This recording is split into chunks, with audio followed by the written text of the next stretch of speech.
Hey guys, welcome to the 36th episode of the Learning Podcast. And if you're unsure, it's a Singaporean podcast dedicated to learning something new from every single guest on this show. And today, I have a friend that I met through LinkedIn. Her name is Gwen. Gwen, thanks so much for taking the time to be on this podcast. Thank you, Jiang Jun. A little context of Gwen, right? She's the founder of her own agency. If I'm not wrong, the agency that she founded is Kilogram Digital Agency. Is that right? It's Kilogram. Kilogram Agency. A couple of reasons why I think this conversation will be useful. Life in general or in the work dynamic, there's essentially you're either on the client side or you're either on the agency side. So on the client side, you're usually stuck with a particular company. And on the agency side, I would say that one interesting thing about working in an agency, right, is that it gives you a wide breadth of marketing campaigns to work with. You work with different kind of clients from different industry, from beauty industry to the telecommunication industry to sports industries to F&B industry. And I believe that Gwen is also somewhat involved in the marketing for F&B industry as well. So I'm not sure if that's the niche that she has chosen. The reason why I thought that this conversation would be interesting with Gwen because I just wanted to find her POV in terms of the agency landscape in Singapore in general, onto the kind of processes in terms of working with big clients that she has worked with before. I would say that Gwen is a veteran in this agency industry as well. She has worked, I think, for over a decade in this industry. So I'm sure that she has a lot of interesting stories to share about. I myself, I've just entered the agency world and I find it very fascinating to be able to maintain client comms, building relationships with clients in that sense. So I'm just interested to hear from a very experienced person onto how she does it in the Singaporean context. Other couple of reasons which I think the conversation will be helpful is that Gwen herself, she's a content creator on Instagram as well. So I believe that she can share a little bit more stories onto how she got there. I believe that Gwen transitioned from being a graphics designer all the way to a marketing consultant, brand consultant-ish. So I'm just interested to know her story of how she got to where she is right now, because I would say the transition between being a graphics designer all the way to doing branding strategic discussions with brands is something very different. So I'm just interested onto how she got to where she is. And yeah, that's pretty much it. Gwen, for those listeners, sorry if I've missed out anything important, right? But if there's, could you give a quick introduction about yourself if I've missed anything big? Oh, I think you did a great job. Okay, so basically, I am the lead consultant for Kilogram Agency. I also found the agency. Basically, what it does is that we help establish growth for different brands. So whichever medium that we try to use, we focus on new media, such as like influencers on LinkedIn, influencers on TikTok, influencers on Instagram. We also create like digital toolkits that help to facilitate and make the whole entire experience for social media and digital processes a bit more quickly, So basically we automate it and then help to guide your designers or that into creating that content that you want. Got it. So if I may go all the way back into prior your agency days, right? I believe that Gwen is from Singapore Polytechnic. So I'm just interested, at what point did you decide that you wanted to jump into this agency field and start something of your own? Wow. Actually, you asked a very good question. So, right, I actually wanted to be a designer from very, very, very young. Like, my career path was very direct because everything that I wanted to do since young was arts related. So I always wanted to be an art director and designer, that kind of thing. So easily I decided, okay, I don't think I was very good in math or things like that. So I was like, okay, that's it. I'm going to be a designer. So I chose a course that brought me into Singapore Poly, and my sister was from Singapore Polytechnic. My brother was from Singapore Polytechnic. So, okay, I love creating concepts, creating ideas and everything. During that period, I found out that when we were in school, people tell you that we put a lot of emphasis on creativity, practicality of the items, the design, everything of that. But at the end of the day, we must realize that we are still in school. The output of it and the execution of your work needs to be good. I felt that was my regret. I need to spend more time on building up that craft, especially when I was working towards being a designer. Okay, so I really wanted to go into advertising. So I was like, oh my God, if there's one place I want to go, it's advertising. So I sent out a lot of emails on advertising, and there was one company that accepted me. I wanted to be a creative intern, basically to do design, right? And I remember my the person who emailed me back then, with my very poor portfolio of work, I felt that it was very poor. Okay, maybe other people might think differently. I felt that it wasn't amazing. And then that guy told me, Gwen, you're not cut out to be a creative. Oh my god, Ouch. that was so devastating. Like it was very shocking and very devastating at that point of time. I was like, why would you say that to someone who is like learning to be a creative, right? You know what I mean? Like, even if you couldn't feel my talent or whatever, maybe you could feel my passion for it. And then it was very harsh. And then I just asked him on email. I just asked like, oh, why would you say so? Because I was just a kid that I really wanted to learn, right? I was like, oh my god, I need to learn everything. And he told me like, oh, maybe you're more cut out to be a suit. So I was like, what is a suit? What is suit in the first place? I was like, this weird person telling me, and then I had to go and Google and go and find out what is a suit. Basically, it's a account servicing person. I had no idea what an agency was like before I joined an agency. I was completely clueless.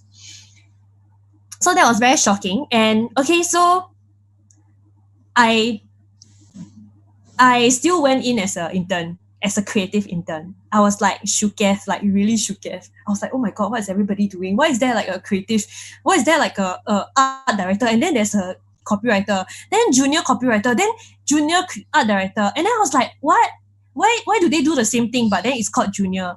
Like, what's the difference? So I was just very confused. And then I realized, oh, so there's hierarchy.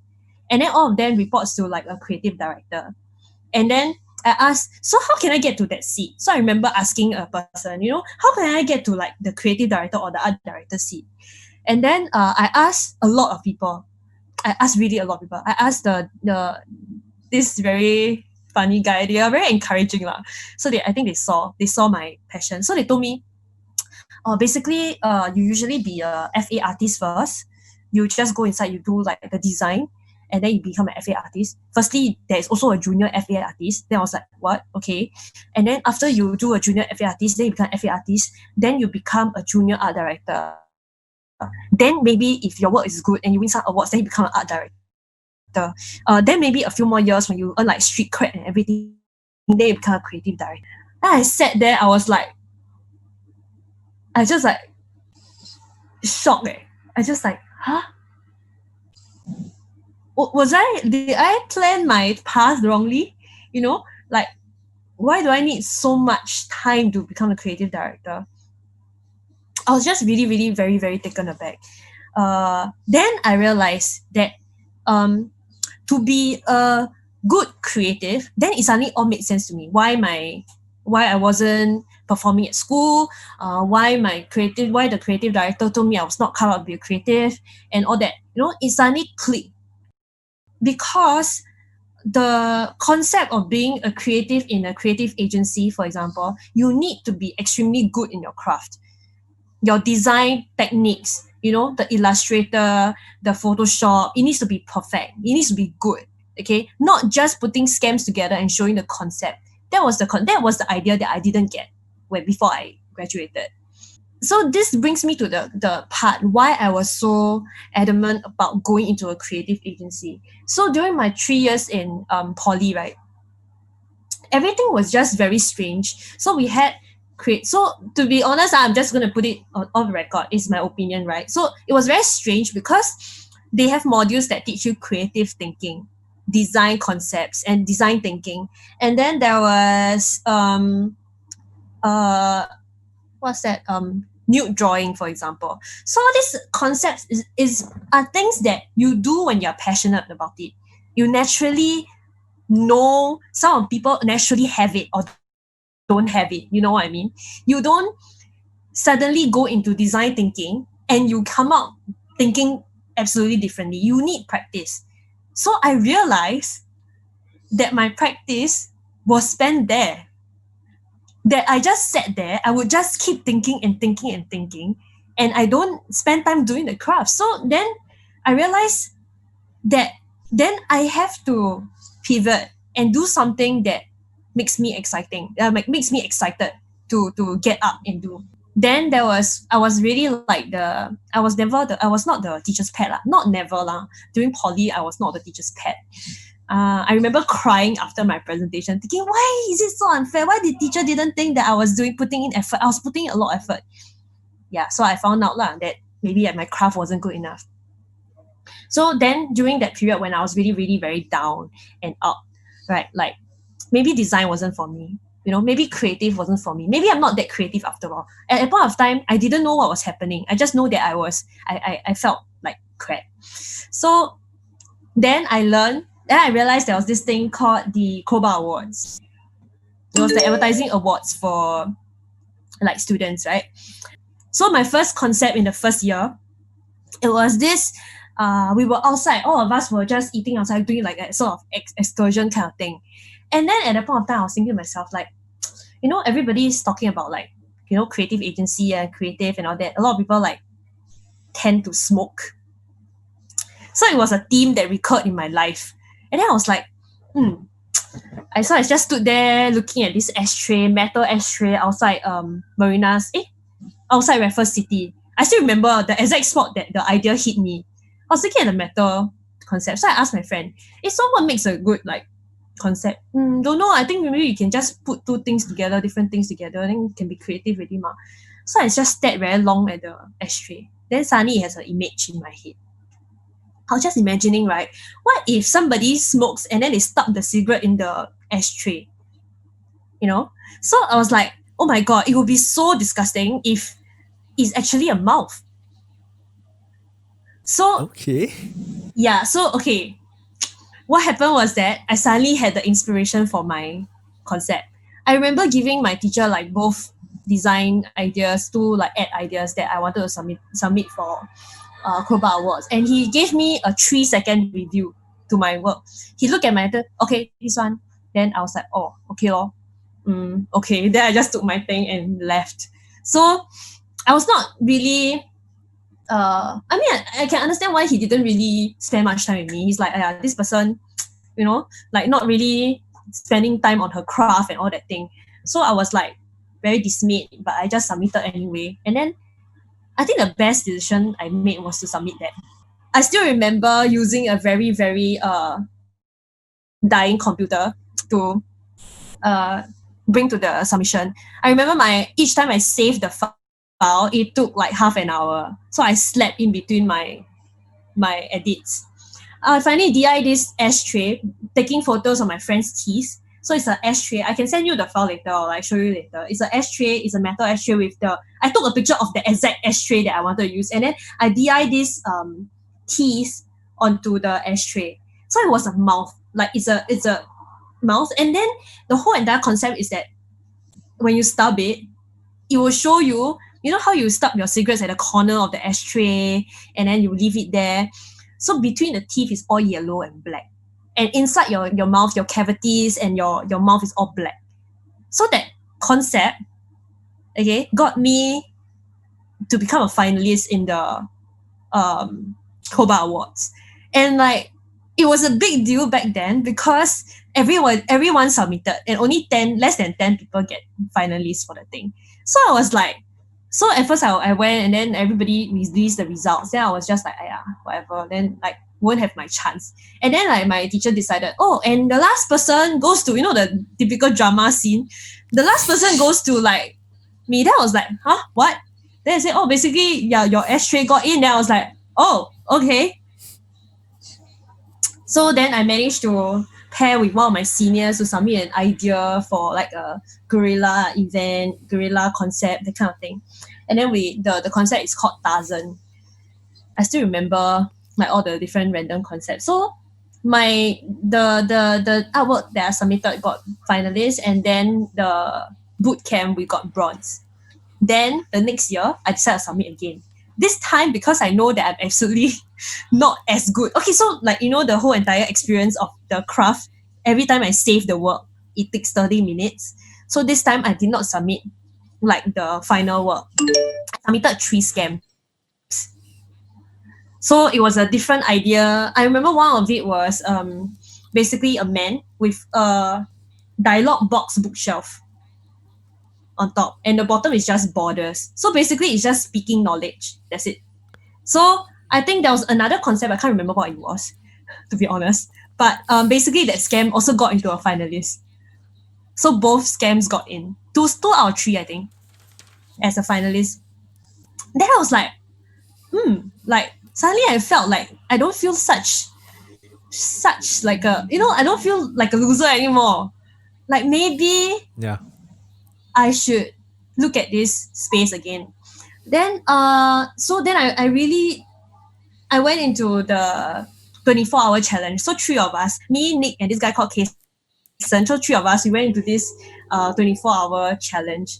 And then I still remember it was for decorating pastels. So come up with a concept that can sell these decorating pastels. I remember three of us, we were very sleepy.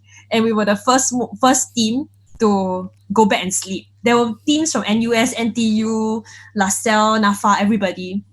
And then the three of us, I saw everybody camping at different parts of the campus that we were at. And then everybody was just doing their own thing. And then we three of us, we talk, and then brainstorm. And then we were like, shit, we're damn tired. Why not we just go and sleep? Then we like, okay then, do we have enough ideas? So during the hours, like, we were damn fruitful. The next day happened, D-Day, because it's a 24-hour challenge. Everybody, right? Oh my god, to our shock, I still remember the creative director helped us brought the A2 piece of paper so we can write our concept out. So we do like maybe 5 pieces of paper, and then we were ready to go up. And then to our like we were damn shocked when we saw like the rest of the people came with the submissions. One, like, there are teams who actually DI the actual campaign collaterals into a bus stop shelter already. There were people who did the entire mock-up already, 3D rendering. And we were like, Spoil market. oh, then we didn't know, because they didn't explicitly say, right, like what was the format of submission. We were like so shocked, and we were like, we are screwed, man. We are screwed. We are bloody screwed. And then it's our time. So we split our roles, right? So there was this guy who's damn good at selling the concept lah. So he started talking about the whole entire idea. So basically our idea was dare to be saw. So I think the tagline came from, I can't remember who came up with the exact each part of it, but we all added onto each other's ideas. So then the whole entire idea was to challenge people to get a sore throat so that we can get decorating pastels to solve it for you. And then we had this was like 2009, and then we had this guerrilla campaign whereby we put chips in the MRT station, and then we had like an online submission whereby people will submit all their different ways to get a sore throat, and then we would choose the top 3 or top 5 or top 10 to compete in real life. So it was like, I think the judges were like quite wowed by it, and then we got gold with like 5 pieces of paper. And then I think that was when I realized like the power of concept. And then that was also I realized like creative, where creativity can be strong without execution. You got to be the directive voice, right? So I think that really helped me. These 2 experiences actually helped me shape into where I am now. Okay, but then again, I didn't start my career being a creative director or whatever that I wanted to do. I spent 12 years. Like, actually, to be exact, I spent about 12 years because I started early. I also helped different businesses at the start. So I started as a designer, and I was very lucky to how I got a designer job. Basically, I was working freelance as a face painter. Basically, I do face painting for kids' party. So I go into the go to help kids and then draw like what they want. They'll say, I want a butterfly on my face, and then I'll draw a butterfly on their face. So that's what I do. Until I met this guy who's actually the art director of a publication company. Then he was like, actually, I'm looking for a assistant. Like, I'm looking for a person to help me. Then I was like, oh, okay. Do you want to come and interview? Then I was like, oh, okay. So I went and I got the job. Then that was the reality of it. Okay, I thought my whole entire experience then, the intern to going to poly was a huge learning experience, right? Then when I went into the real life in terms of designing, it was also extremely like, oh my God. Because there is a stigma or like there is an impression or stereotype to what a designer should be like. You should be quiet. You should do your work, and then you should just be closed off in an enclosed space and just do your own things. And then you will have a clique of like different designers that you will talk to. Okay. I wasn't like that at all.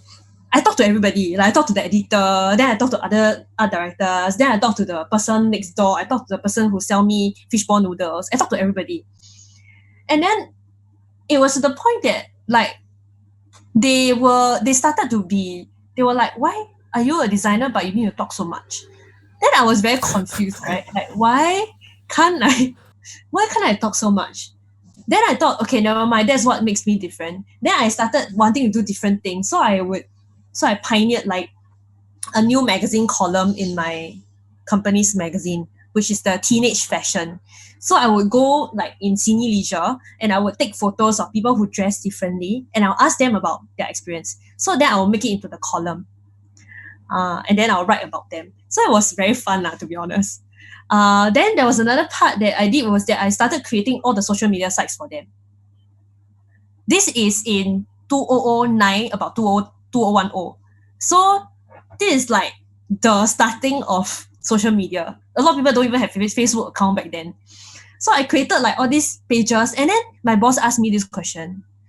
Like, Gwen, you created the social media then, so what? Then I was like, huh? So that people will follow you lah, like people will be interested in you lah. Like I was just a matter of fact, right? It clicked to me, what? But then I didn't know that it didn't appeal to them. And it was very natural for me to transit because I do creative, right? So I want more people to see what I create. So I put it on social media. So it was very natural transition for me.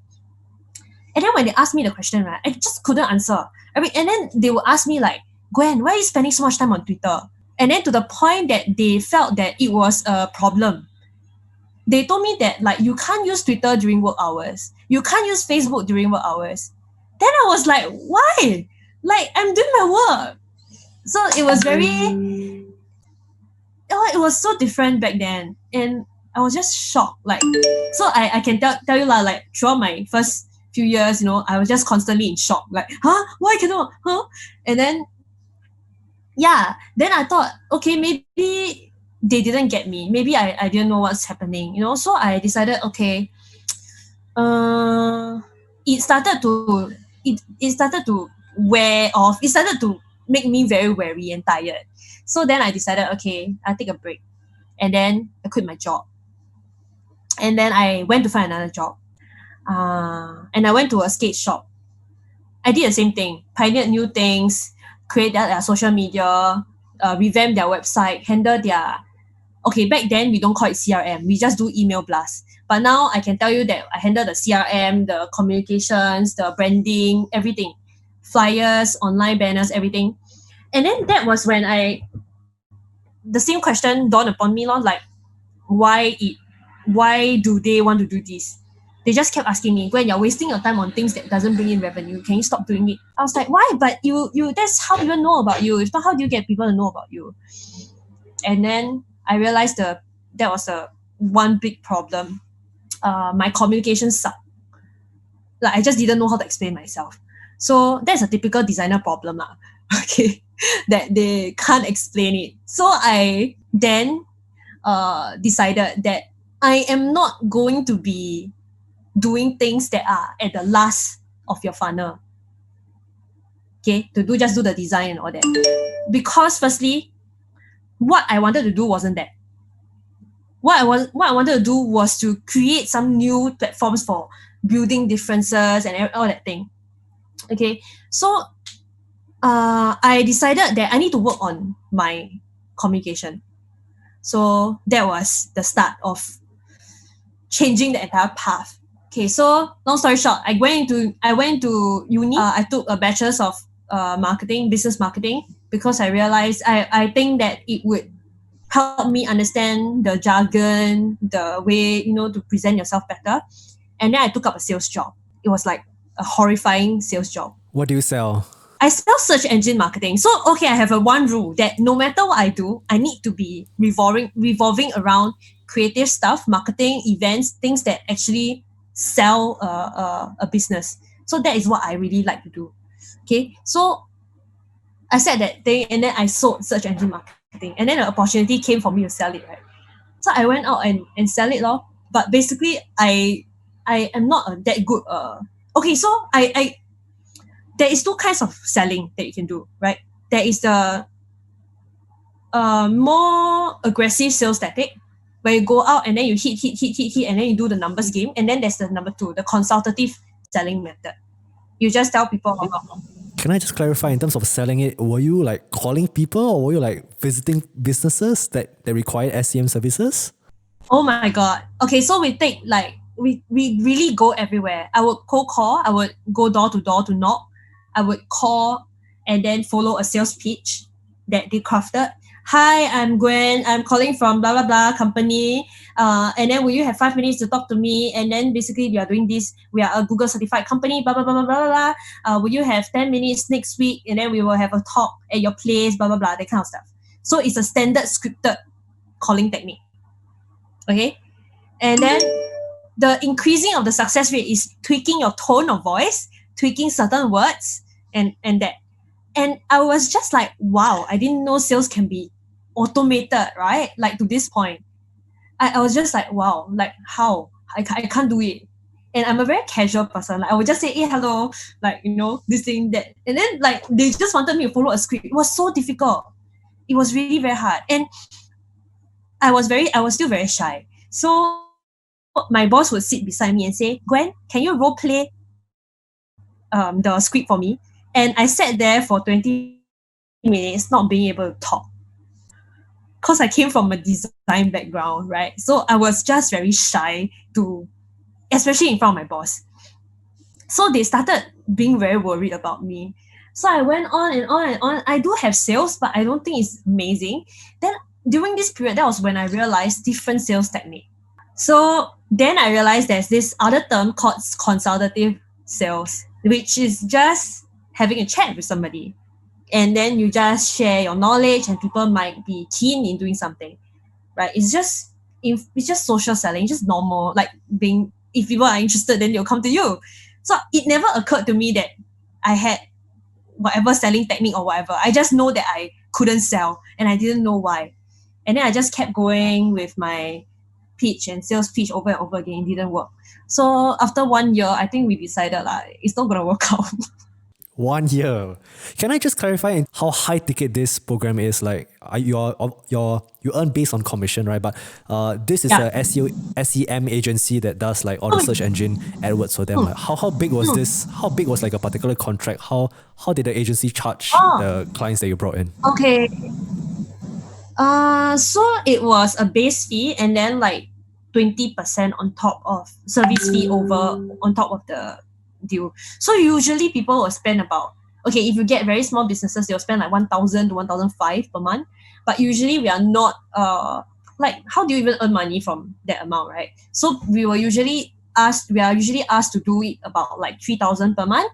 So when we have like 20%, there's additional fees that we can give to the agency. And then we will get about approximate 6-7% commission. If we hit a certain tier, there's also a tier range. So it was extremely pressurizing. And every week they will tell us like who's the worst on the board. So from your experience, what's the best way of selling someone something from this sales job? Yeah. The best part, it's to think long term. This is a very difficult question. So I would say just have faith in whatever that you are selling and let it come naturally. I wouldn't say to follow a certain pitch because there are some people that really sell better with that script.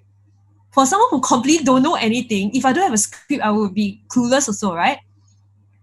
So for me, I was just, I don't know why it didn't work for me. It was really very hard. I tried for 1 year. It's not like I tried for 1 month, then I give up. I tried for 1 year. I did have. I mean, I personally advertised because I did sales before, so I only did it for like 2 weeks just to get a taste of it, lah. But I realized that it wasn't something for me, and like it's envious where you see someone, right, who is able to like gain so many clients, right? But then you're like trying your best, yeah. So I really empathize with that, right? So, but I still think that it's good on that side where you as a designer are forced into this circumstance whereby you do sales, in contrast to the relative stereotypical definitions of what a designer is.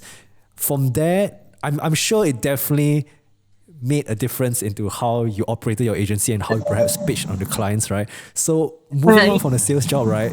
Did you start with the agency then? What do you mean? Like, After the sales job, what happened? so after the sales job, right? I started looking for digital marketing companies. Like I started looking to work in account servicing, knowing that what my mentor then taught me that I shouldn't be a creative. Then I decided, okay, maybe I should start. Maybe it's time for me to be a suit. So by then I already found out and researched a lot of things about suit. So that's how I really like went in, and then I joined like Circus Social. We had different clients, and the most notable thing that I did there, that same thing, like I was very low confidence and everything. And then same thing, I did a pitch for them. Basically, it was a totally random pitch whereby we had to sell like a motorbiking product. Like we had to create engagement to being motorbiking in sphere. So I did all the research and we actually won the pitch. So as a junior account executive, I was like, oh my God, actually I'm good in something. So that fueled my next endeavor and going to different agencies to create different things. We did a lot of things, such as like creating of different marketing solutions, did social media posts, and in all the different experience that I have, whether it was in the publication or the skate shop, right? I had very good success in building the social media platforms. So all of them from zero, within a month, we will have about 2,000 to 3,000 following. So that was when I realized that, maybe that is what I'm good at. So I continue working at that, doing social media, doing search engine marketing, doing whatever. And then now that I acquired the whole entire concept of search engine marketing, selling SEO, website and everything, then I'm equipped with all this different knowledge that I learned along the way. And then when I went into a new different environment, which was in AMC experience, I put together everything, managing the social media, doing the website. So I first started with the website, and the website actually won us an award, which was the best event website. Basically, the whole entire idea is that we changed the way footballers actually submit their list when they want to participate in the football match. Yeah, so and then the thing is that because of that, right, we use Facebook, we use WhatsApp to help them participate in the football match. And the same website can actually use to screen the final score of the match. So that actually won us the award. And then subsequently, I also went into a beauty roller company. And then like same thing, I managed their e-commerce, I managed their social media, changed their rebranding, did like a digital toolkit and everything. And we saw sales spike up to like 8 times. So that was like, wow, like along the way, I found things that actually motivate me when I was like feeling very, frustrated and down and out. Okay, so now it had a pause here. I spent a lot of time building all these brands, correct? And then everything just kept building and building and building. I felt like a machine. Like build, and then nobody believed you. And then they asked, what's the point of social media marketing? And then I was just very dismayed by the years of like being thrown to explain over and over again. So I got really burnt out. And I asked myself, okay, do I really want to do this? Then I was like, okay, I need something that I can own.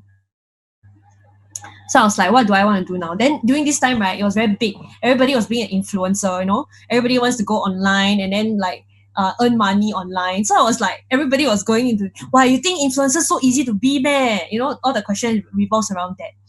So I had all this experience building brands, right? That was like, what's so different about building your own influencer profile? You know what I mean? So I was like, I wanted to create a whole new profile. But then I was like, do I really want to commit to another account? So I decided, okay, actually this was on hindsight, I would have done it differently lah. But basically, I used my existing Instagram account called Gwen, right? And then I built it. So I tried every technique that was available in the market. I tried really everything, and this was this was 3-4 years back. What kind of technique are you talking about in terms of building an Instagram following? Oh my god! At that point of time, it was hashtag. Use the hashtags that work. I researched all the top trending hashtags in every single vertical, like really everything. And last time I used to subscribe to social listening platforms such as like Digimind. So I know exactly which hashtags work on a corporate level. So I will do all the hashtag work. And then I know how, like, I would see and observe how influencers interact. So you will need to go and comment back at the point of time. There's another way at the point of time is that everybody was so obsessed about following somebody. So at that point of time, the unfollowing did work for a while. It really did work for a while. I have to say it. Okay. But the thing is that you will realize after that, right, when you don't, if it only works if your content is good. If your content is just nothing, people will just unfollow you eventually. So even the unfollowing needs prerequisite that your content needs to have some sort of value, need to be interesting. So everything I do is about eating lah. So even my agency is about eating. It's about nutrition now. So so I continue building it. So within like 6 months, actually less than 6 months, I got it to 10K, like 10K following. Like I think it was not bad. I didn't think it was impressive then. But after that, when I spoke to everybody around, I think it was quite impressive. Yeah, it's definitely quite impressive. Yeah, so I never knew that. So I just went to build, and then I was like, oh, 10K already. Okay, time to monetize it. I suddenly like, oh, maybe it's time for me to talk to brands. So I was like, how hard is it to monetize? So to be honest, my whole entire platform wasn't to monetize anything. I was just curious, how hard is it? Then I was like, okay, build finish already, then do what? Then I decided, okay, then got brands start to come and talk to you. Ask you, do you want to be an ambassador for this? Do you want to come for food events? Were you reaching out to them, or were they reaching out to you in that sense? Okay, one thing for the record, I have never wrote outwards to anybody. In my first 1.5 years, never. Not even once. At which point did all these kind of requests start coming in? Or was it like when you were at 2K, probably once a month, and when you reached the 5K mark? Or how did it increase? Okay, so I think like when I was at 3 to 5K, there were other influencers that actually looked for me. They asked me if I wanted to go to the events with them. Then after I was thinking like, why would you ask me to go for events with you? I'm a very skeptical person, right? So then they asked me already, I was like, why would you want me to go with you? So I rejected like quite a lot of them. So I just tell them I don't want. Like I don't want to 欠人情, like don't owe anybody anything. So I just say, no, it's okay. Then I continue building. Then people started to say, why not you come with me? And then you realize that it's different. So I went up. Then I started to do like help one of my friends to talk about it, and then I share about the experiences that I had. Then after that, I realized people start to notice you subsequently. And the thing is that I never use professional photography. To me, right, I got this very ridiculous mindset that last time I don't use camera for my Instagram shots, especially personal Instagram, because to me that's professional photography already ma. They should pay for professional services, and for me, I'm not a professional photographer, so all I do is I use my mobile phone to go for events, and it's really faster. And I'm studying while I was doing sales. I was studying while I was doing this, so I just go and do all these different events, right? Then people start to notice you, and then sooner or later you will start having agencies that start to contact you, and then they will ask you to be in their loop, and then you will receive press release, and then suddenly you realize, your profile got a lot of people like commenting on your stuff and all that. Then you realize, so now I think there was this very awkward moment when I was at like maybe 12K, 11K, 12K, and I went for this event, and there were other influencers around, right? I don't really like the term influencers for some reason lah, but it's just a very weird like self-entitled line. But basically, it's still called influencers lah. You just share your opinion and all that. I would just say I'm a sharer, okay? And then like this boss of the F&B company came by and asked, so all of you guys are influencers in food industry? And then I was like, huh? Oh no lah. Then the other guy just say, yeah, we are all like food and lifestyle influencers. Then I was like, huh? What's going on? Okay. I said I actually don't really identify. Then she said, shh, yeah, it's okay. We are all counted as food and lifestyle. Then I was like, okay. So I kept quiet. So that was when I realized like, oh shit, so I became an influencer already. Okay. So I'm now labeled as an influencer. So then, yeah, so I started to get very confused about like, should I charge for my posts and everything? And subsequently that only came by. So to be honest, I don't really earn a lot for it because I don't reach out to brands at all. So I don't like exchange all these things. Basically, I had a full-time job then lah, so I didn't do all these things. So I don't earn from it. I basically get like an intern pay or even less than an intern pay per month running my Instagram because it's just for fun. But it's quite a fun experience. So this actually led me to realize an entire bigger world, right? So building my influencer account, I would say, brought me to do different things. Number one, that whole year was exploratory year. So what I did was also went to audition to become like a freelance talent in the movie Crazy Rich Asians. And I actually got the background talent role. So I was somewhere in the background in the movie. And then I also went into like other shoots, other commercials. Can I just stop there for a while? Like, can you just share a little bit more about the experience of being, like, how was the shoot like? So you managed to like see the stars from a distance. Like, how was the general shoot like? And what was the process? And how was the audition? Can you tell us more about the audition? Like, do you have to like speak lines or literally have to just like walk around? What do you have to do to qualify for the audition spot? Was it very competitive? Were a lot of people like trying to get the slot? I think it's quite interesting. Like, oh my gosh, I mean, it's not common for like any person to just star in a Hollywood movie. So I think that would be interesting to share. Actually, can't really see me, although still can see lah. But okay, so the whole entire one fun fact is that the whole entire set for Crazy Rich Asians, every single person in there is casted.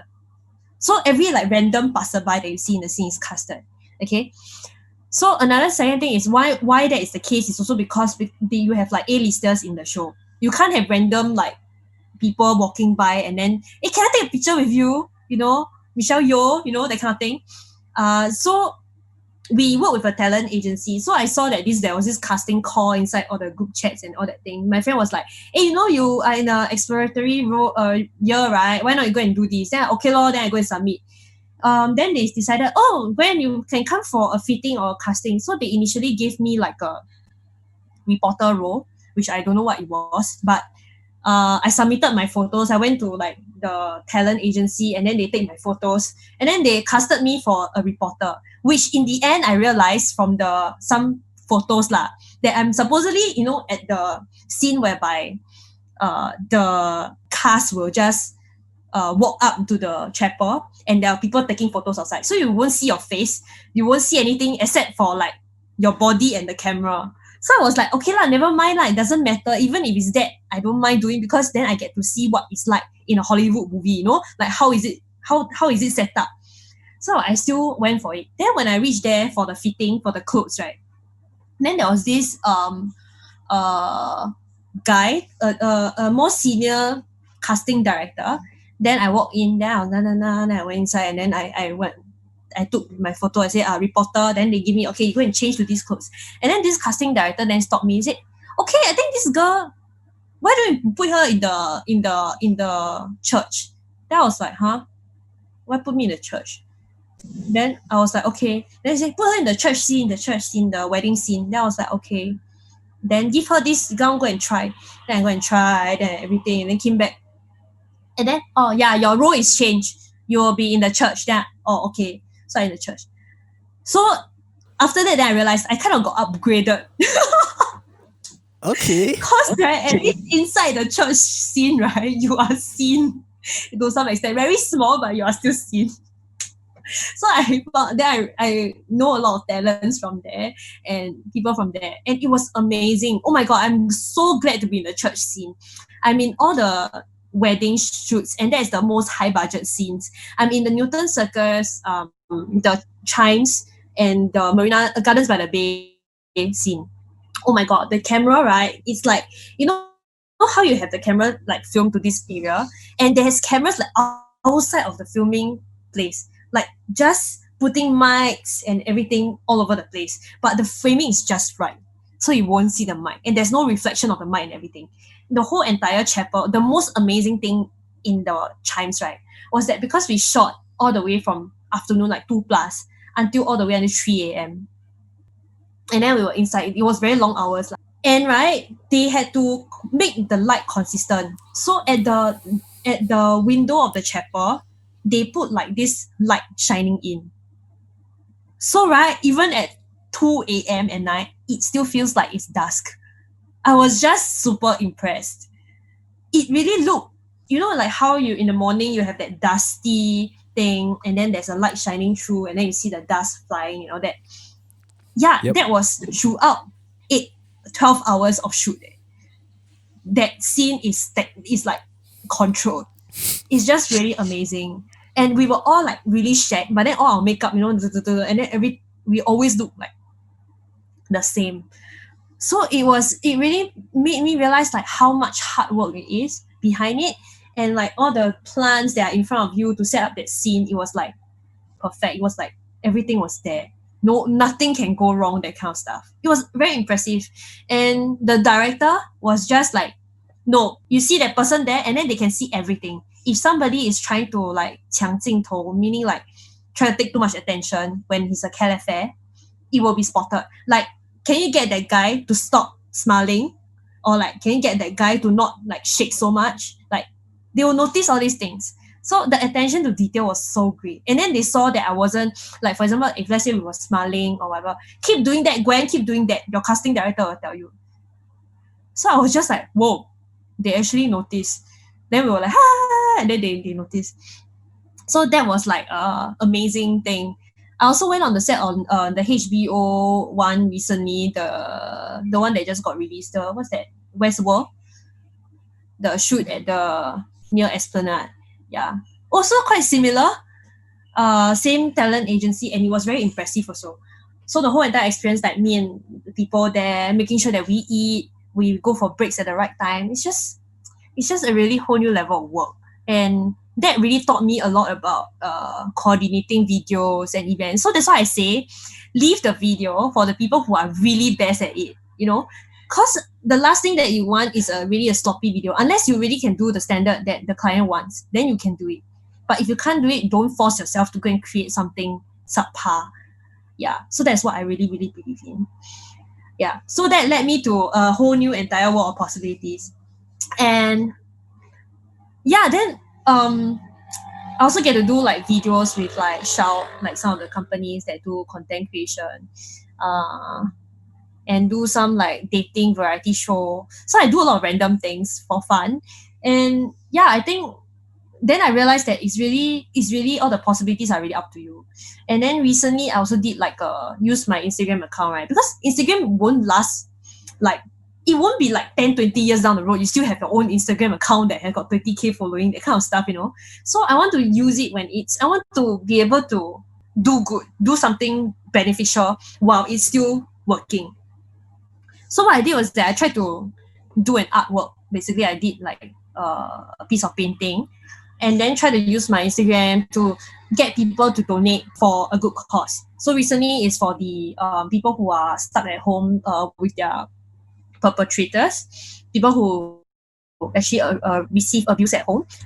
So we managed to raise like about not a lot, I guess, $450 to $500 to this foundation.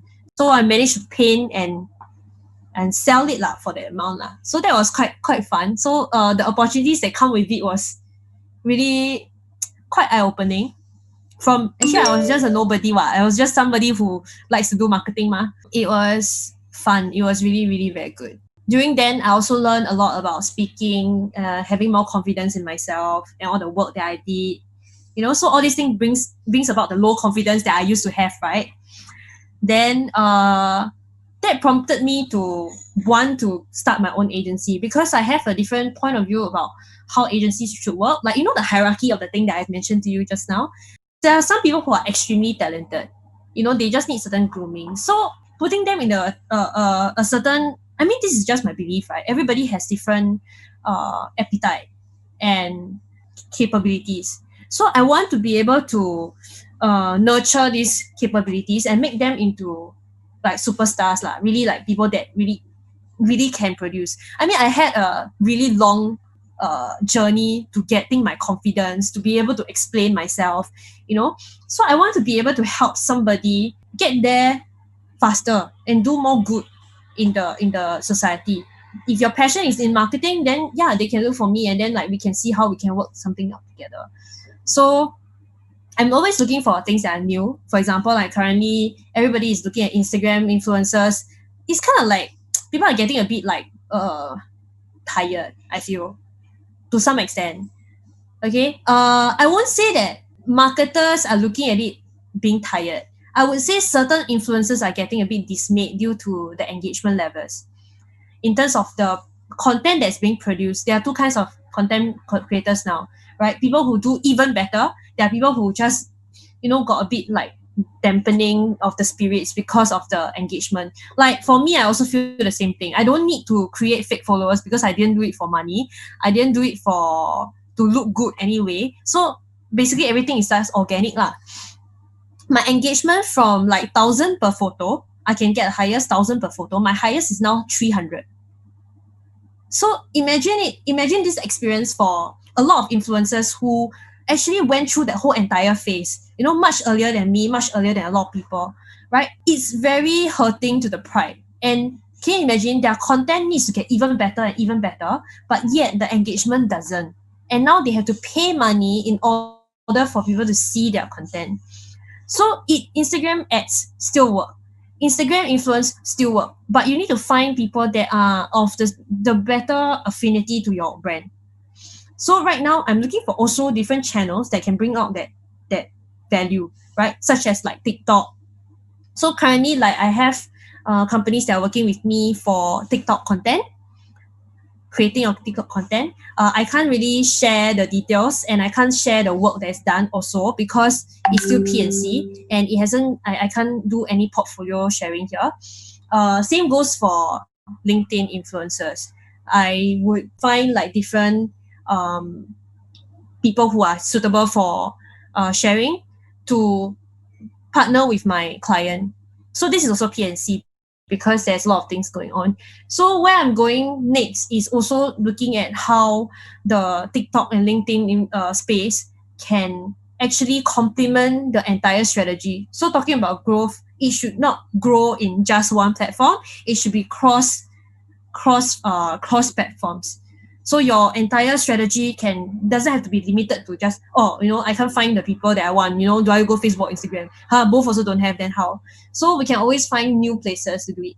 Whether it's a website or banners, there is always one strategy for one client. It's just what it is now.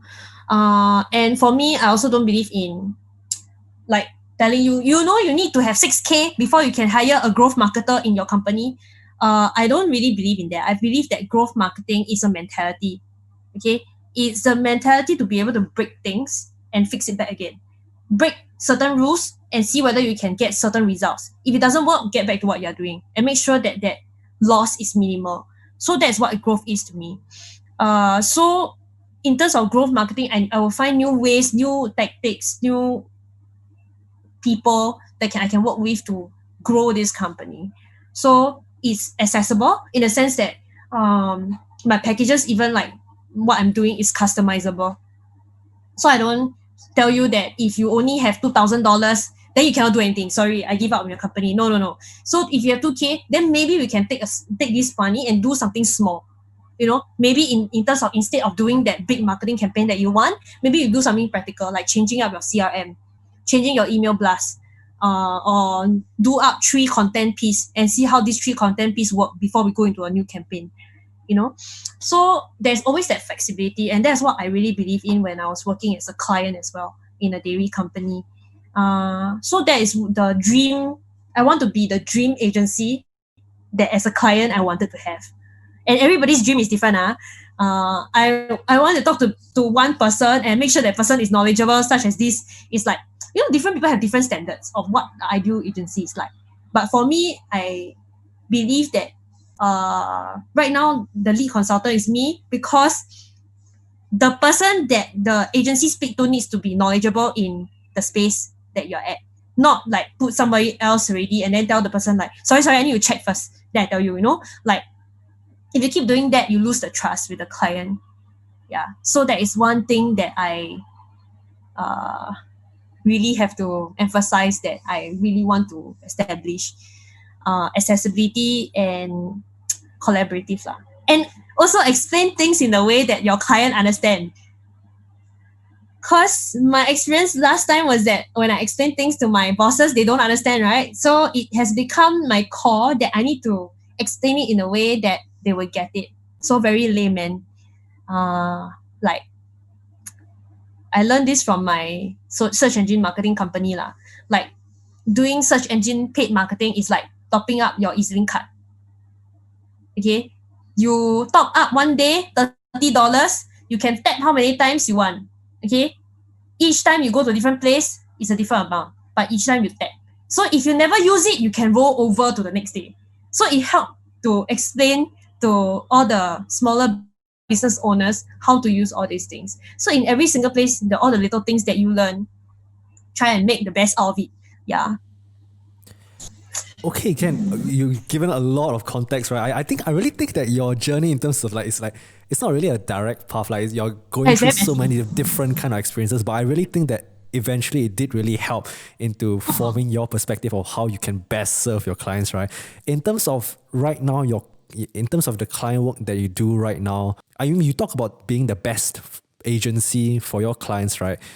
From your perspective, what is the best client in that sense? Because you talk about wanting to talk to that person on the same frequency in that sense. So in this agency world, the issue that I have with like this agency world is that you would say that the branding of a lot of agencies is very diluted. They say that they can do all kinds of services for anything and everything. And sometimes you take on, I'm not sure from your experience whether you took on some clients that you didn't want to take, or of course there'll be like certain client preference in that sense. So I'm just asking from your perspective, what's the best kind of client that you want to work with? Okay, so to me, dream, all kinds of clients are welcome, but then dream client. Ideally, to be honest, I feel that my niche in terms of my expertise is a B2C client. Okay, ultimate product needs to be at a consumer point whereby consumer buys something. Two is that they need to somehow understand marketing. Okay, but if they don't understand marketing, I think that's fine, because I have I created a deck just to explain what marketing is. Okay, seriously. Third thing is that a client that is willing to try something new, that they are not afraid to grow.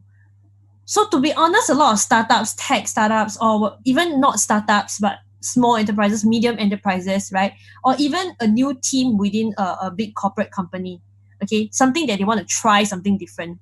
Whether is it a small risk or big risk, right? Companies like that usually are highest affinity. Two is they need to want to change something.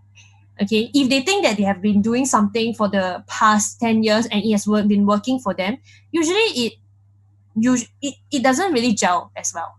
They need to realize that need for change. And they are looking to, for example, go digital, go onto a new platform. Yeah, so I think that's mainly the key part.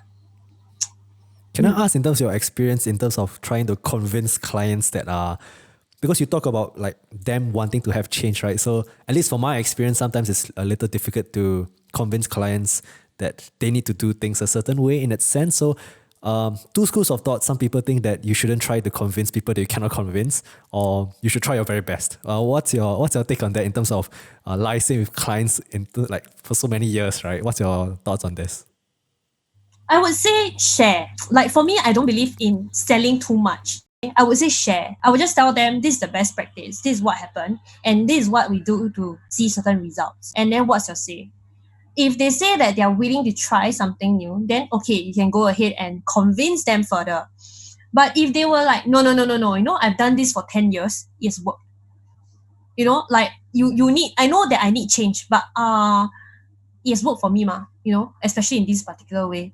Then just let them do what they want first. Maybe the thing is that you never know. Maybe they are right? Let them try what they want. What if they really strongly believe in it? Right? Let them do what they want. And if it doesn't work, they will come back to you. If you're honest, if you're authentic, to be honest, I think they will come back to you. They will seek your advice, seek your opinion, and then maybe you can work together. So that's my approach. Like, just be sort of like a naturalist in some way. Just share. One thing that I didn't do last time is to share enough. Right now, I vow to share enough information. So share enough information and let them make the decision. But of course, you have to follow up lah. So that's the key thing for me. Would you mind telling a story of how you transition from not sharing enough information to sharing more information? When you talk about sharing information, it's more about, is it like past case studies, or how do you have better communication with your clients in that sense? If let's say there's like, for me, one difficulty that I have when I first entered the agency world, right, is like what you talked about, communication. How do you perfect the art of communication with your clients, right? And is there any kind of tips you would give in terms of being a better communicator? How you have transitioned from being a designer, right, from being super shy, not knowing how to like talk to people, into like being a marketing lead for your own agency, right? What transitions did you have to go through? And what tips would you give to, let's say, someone who is just starting out, let's say the junior FA designer who is potentially thinking about change in doing more strategic roles with the clients itself? One thing you have to be sure of yourself is that you don't look for people to give you encouragement. Look for your own encouragement. This is one thing I have to say. Because people will be harsh when you're nowhere. Same goes for like when Gary Vee wasn't famous, harsh things would come, right? Everybody would have that portion. So this one, encourage yourself. Two is even right now, right, I'm still learning. Like, I don't think I'm the best communicator, for example. So I have to keep looking for things to improve. Everybody you communicate with is different. Look out for motivations. So one thing that I got a lot before I actually become a better communicator is that I have to look for what the person wants to hear. Okay, so like last time when I was what clicked and what made me do that marketing degree, right, was that I realized that whatever I was communicating was from an executor point of view. I said, you have to do this, but why? Like, to them, it's just an extra cost, right? I didn't know what they were thinking. To them now, I know. They were looking at cost. They were looking at time wasted. They're looking for, what can we do during this time that can bring in the money when business is not doing well. But at the point of time, did I know? I didn't know. So that was their motivation. And if I were to communicate back then, how I communicated, I can tell you what's the difference. How I communicate back then, they're like, Gwen, what does this do? So people can see you, right, online. Then people will follow you, lor. If you do more content, people will like you, lor, right? If you do it nice, then people will see already. Then maybe they will look at it longer, have more attention on this thing. But it doesn't translate to anything at the end of the day. But now, if I were to tell them, like, boss, if you build up your following, right, whatever that you have in an upcoming update, right, you don't have to re-publicize again. Right? You have a platform now that people are already interested to listen, to tell them about what you have in the next offer. People might not buy your skates now, but in the next week, maybe they are interested to buy. It makes them a warm lead instead of a cold lead. So words like that, it will make me more positioned to be more convincing than what I did before that. Same goes for F&B businesses or even SME businesses, right? How I used to sell my search engine marketing, right? I went in and then I go with my pitch. I open my deck and then I go in and Okay, hi, hello, nice to meet you. I'm Gwen, and then today I'm going to tell you about my pitch, blah, blah, blah. And then I will open the deck up and then tell them, okay, so XX company has been here for 8 years and blah, blah, blah. But to be honest, people are not buying because you are you're a company for 8 years. You know, people don't buy just because of that. People need to see what's your value, right? 8 years is not a value unless they are like 3 months into business. Then 8 years is a value to them. You know what I mean? So you have to look for a motivation. So I would say that I think it comes naturally after a while. Like you just talk to the guy, and then he's like, I just ask him like, oh, what do you want to do? Like you want to meet me. So like what do you do previously? What do you do in the future? Be genuinely interested in somebody's life. Be genuinely interested in what the person wants to tell you. That is like the most important thing. Be authentic. So if the person tells you like, okay, even if you have a lot of things that you want to sell, even if you have like a debt behind you, just stop that for a moment and actually listen to what the person is trying to tell you. So it will tell you like, Gwen, I have been doing this business for 8 years, and I know like everybody's talking about social media now, but my company, I do electronics. My page got 100 plus pages on my website. What can you do to help me? To be honest, sometimes we can't do anything. Sometimes really, the thing is not in the service that I was selling at that point of time. I was selling SEM website and SEO, right? He was ranking fine in everything. There was nothing in my company that I can help him with, right? So, but if now my own company, of course, has something lah. There's a lot of things that we can do. So a variety of things. But in that 3 portfolio, there was nothing I could help him with. I couldn't sell him anything. I couldn't earn his money, for example. But why do I want to talk to him? The point is just listen to what he has to say. So he will tell you like, I really want to wind down the business, but I'm willing to give it a last try. Then he says like, basically you look at the website, it's ranking well, everything's well, but his creative sucks. Like basically like in terms of the visual and everything, it's just off, Then maybe suggest to him like to get a designer. There was nothing I could help him in terms of my portfolio of work, but I could tell him, you probably need another designer to help you repurpose your images. You need a photographer to take your photos so that the people will get your offerings better.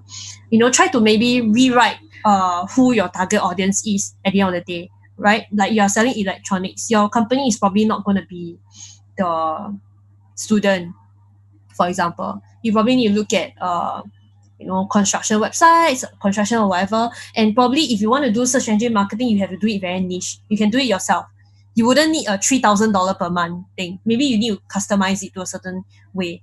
So just tell him that, and then he will find out his own way, right? Then he will just say, oh yeah, but this was a good thing and a bad thing for me. Good thing in the long run that I learned a lot along the way. The bad thing during then when I was working in my search engine company was that I spent too much time in my appointments. Like my boss just asked me, why you go one meeting, you need to go 2.5 hours.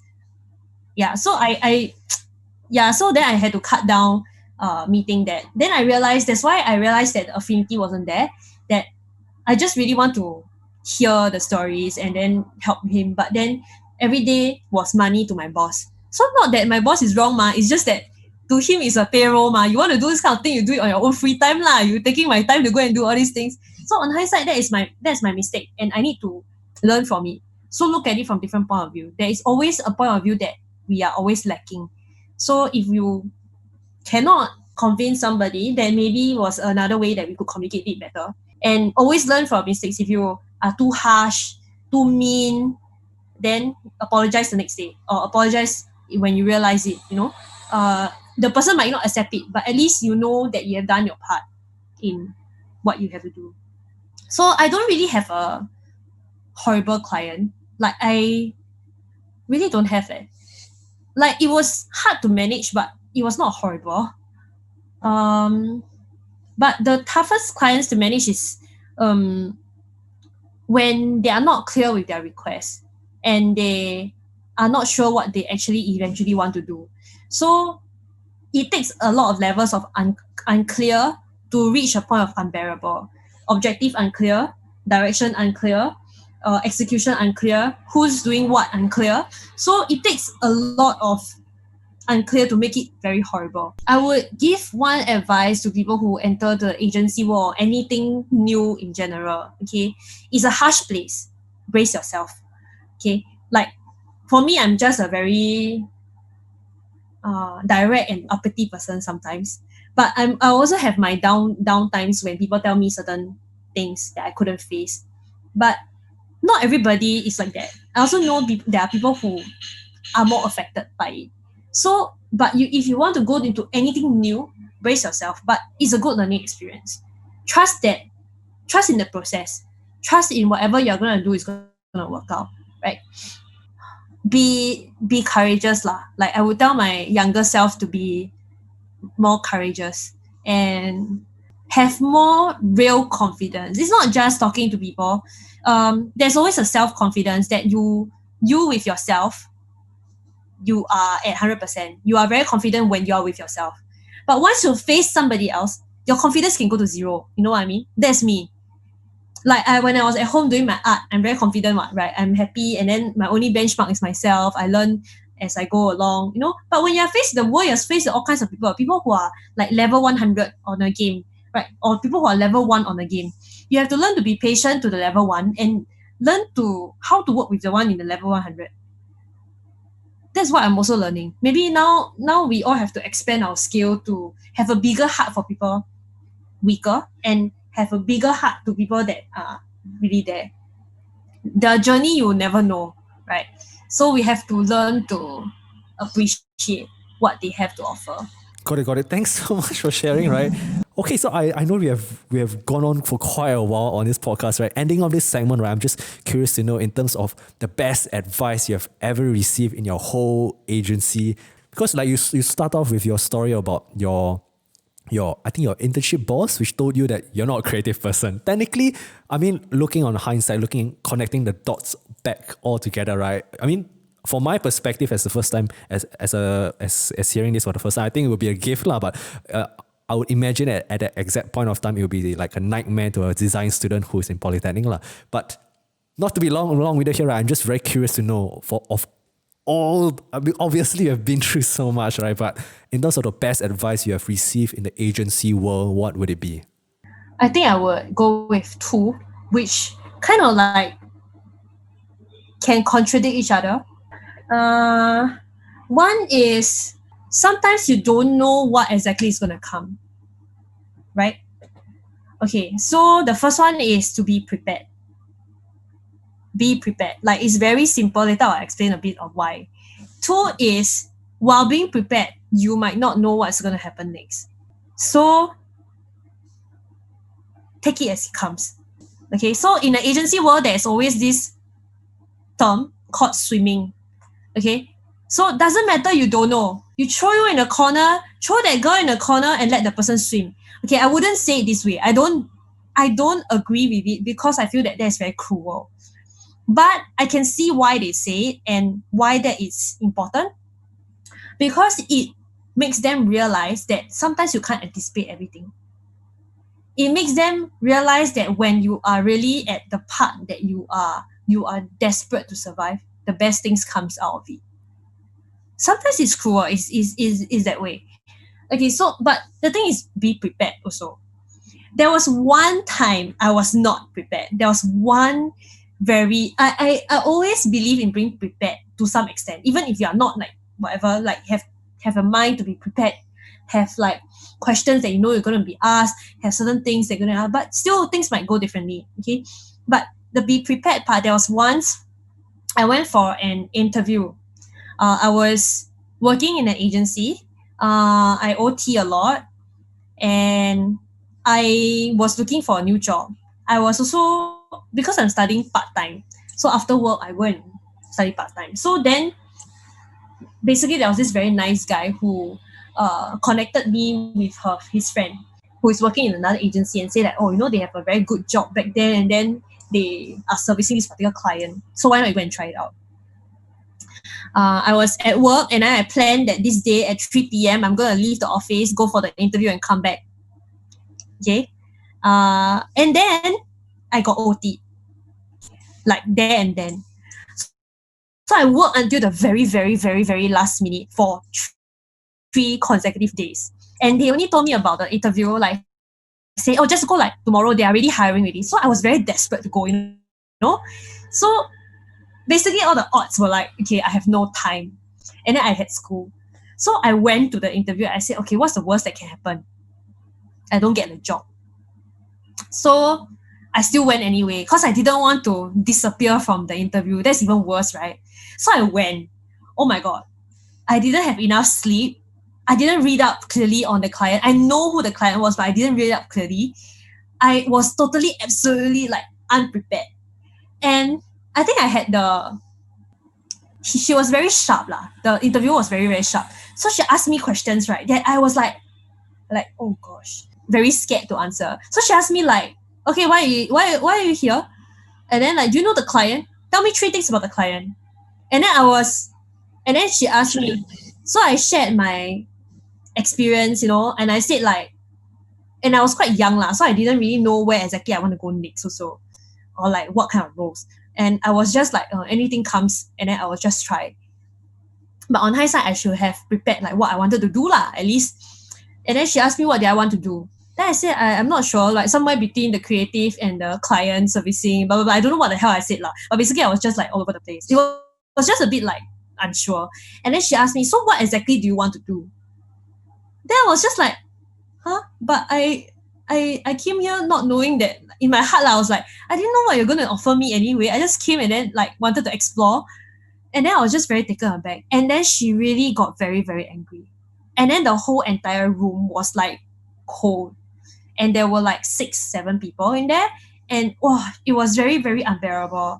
And then people that you look up to, looking at you, thinking you're a bloody failure. You know what I mean? It really like was very upsetting. And then when I went back to the office, the guy who referred me told me, Gwen, how was it? And then, oh my God, I was just like, I don't think I just told him like, I don't think I did very well. I think I like quite bad. Then I was like, it's fine. Okay, never mind. Let's move on from it or whatever. Next day, he refused to talk to me. He was like, I heard you weren't very prepared. Like, you should be more prepared. And I couldn't even explain myself. And then I felt like, oh my God, that was the worst shit ever, man. That was like the one time that I really got very depressed after that. I got very, very sad. I remember sitting outside Tanjong Pagar and then I just talked to a random stranger. What do you do when you went to interview unprepared? And I just talked to random people on the street. Oh, but I think that's interesting. What did that person say? They just comforted me and said like sometimes things go wrong and sometimes circumstances are out of your control. You can't control everything, and sometimes people just have a different point of view from you, and maybe you just didn't fit the bill at that point of time. And then it really changed my perspective. Instead of thinking of myself like a failure, I at least felt like maybe I could do better next time. Like at least be prepared next time. Like at least I know that maybe she have her own reasons for being that harsh. And then the guy didn't like me. I mean, like, I can't really change his opinion, right? Like, if because of that one incident and he didn't really hear from me, then I guess he was being nice to refer me, but I guess he felt like disappointed. So I don't hold it against him. I don't remember whether we spoke after that or not, but yeah, it was quite an interesting experience. Then I always remind myself to be somewhat prepared. It was a nightmare lah. But the best advice that I received was also the creative guy one. The one who told me that I'm not cut out to be a creative. So what he is telling me now that I know, it's not saying that you're not creative. Like he's not saying that you're not creative or what. He's just thinking that you can't be a creative. A creative person is the arts person in an agency, right? The one that is very good in the craft. So knowing that, right, that was actually what made me realize that I need to work on my craft if I really want to be a designer, continue being a designer, by weighing my pros and cons, knowing that my personality didn't suit certain things, knowing that I can't sit still like for long periods of time, for example. Then I realized maybe I should look into other areas where I can exercise the creativity. So I end up writing a lot, like write poems and whatever, then go into acting, just try everything and then know what sticks. Yeah. So yeah. I mean, I do agree with you that like if we shouldn't limit the definition of creativity to just the agency's definition of creativity, and definitely you did exhibit it like through a lot of different stuff, doing videos, doing acting, a lot of other stuff, right?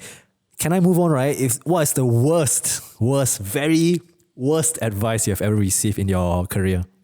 Worst advice was to ask me not to go into my degree, not to take further my degree. He asked me, as a designer, why do you need to take a degree? Don't need what? Yeah. So I think that was the saddest advice lah. I don't know why he said that though. I mean, could you elaborate on that? But technically, the degree that you're going is really not related to being a designer, but more in like marketing and business, right? I'm actually not sure why. I'm actually not sure why he would said that, but I said that why would because that be bad advice? firstly I told him that I was working full time for him, and then he told me that I shouldn't pursue a degree. So one thing was that he was very angry that I didn't tell him that I was planning to apply for school. But I didn't know why I needed to tell him that I was applying for school. I once I got the application that I told him. And then he said like, why do you want to go and pursue your uni? You don't have to do it what? That was like, why? Like I want to, because I already know what I plotted it out for, right?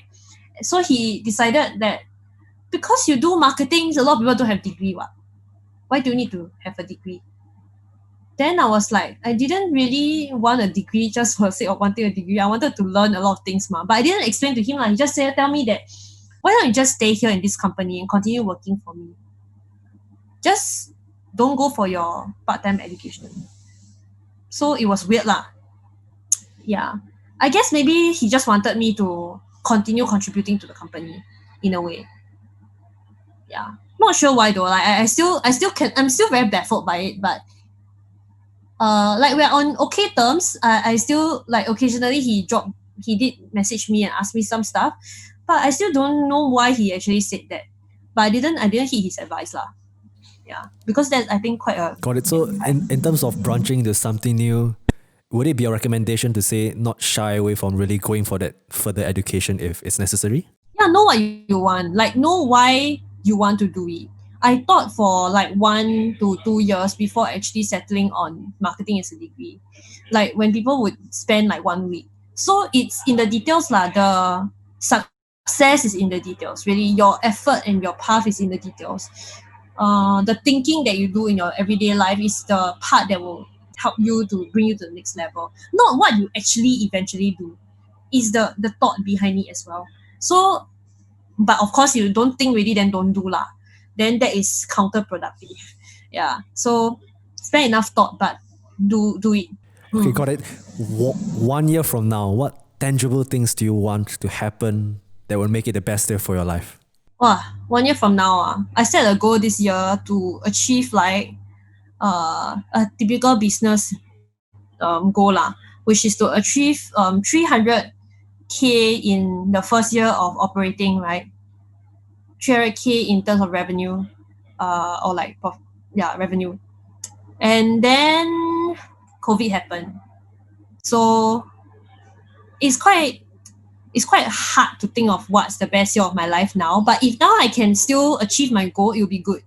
But I would say that if I were to make myself really, really happy, which is to establish myself properly as a, for example, marketing agency, a growth agency, right?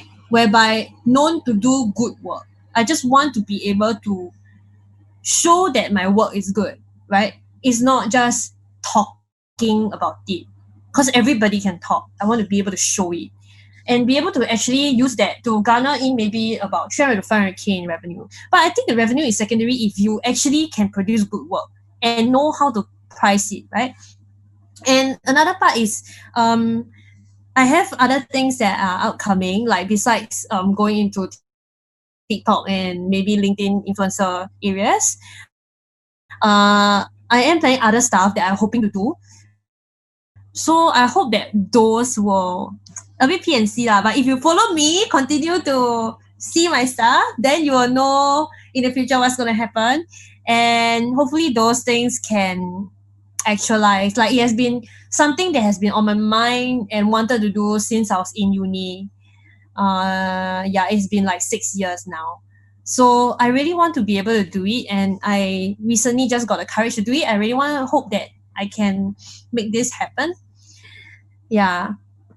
And this year is like my 30th birthday. So